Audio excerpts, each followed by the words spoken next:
নমস্কার। আজকে শালগম আলু দিয়ে সয়াবিন দিয়ে নিরামিষ সবজি রান্না করব। এখন আমি এদিক দিয়ে মাছের ঝোল হবে, মাছটা ভাজা হয়ে গেছে। আর এদিকে আমি কোয়াশ আলু আগে ভেজে নিয়েছিলাম, এটা দেখাইনি, তো তেল দিয়ে দিলাম। তেলের মধ্যে ফোড়ন দিয়ে দিলাম তেজপাতা, শুকনো লঙ্কা। আর এদিকে মাছের ঝোলের জন্য আলু ভাজা হয়েছে, মাছটাও ভাজা হয়ে গেছে। তো এই 5 ফোড়ন দিয়ে দিলাম নিরামিষ সবজির জন্য। কোয়াশ আলু আর সয়াবিন দিয়ে যে রান্না করব এটা।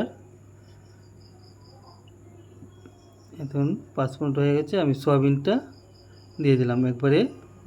একটু হালকা গরম করে নিয়েছিলাম সয়াবিনটা গরম জলে, আমি তার থেকে এটা সয়াবিনটা ইয়েতে দিয়ে দিলাম, কড়াইয়ের মধ্যে দিয়ে দিলাম। তো সয়াবিনটা হচ্ছে, এটার মধ্যে আদা পেস্ট, ধনে জিরা পাউডার, হলুদ পাউডার করে দিয়ে দিলাম সব একসঙ্গে।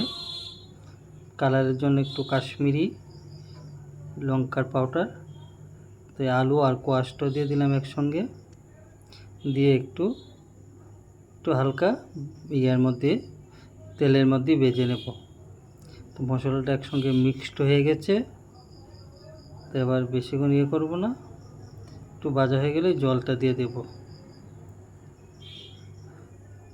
খেতে অপূর্ব হয় সয়াবিন, এমনি তো আমার ফেভারিট খানা।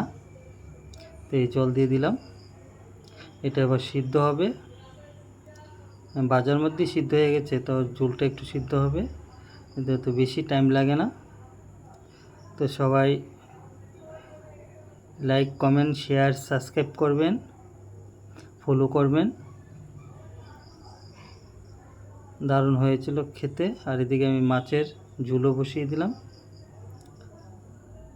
নর্মাল রান্না গরমের মধ্যে, এত গরম পড়েছে, গরমের মধ্যে হালকাই খাবার খেলে ভালো। বাস আমার তো হয়ে গেছে,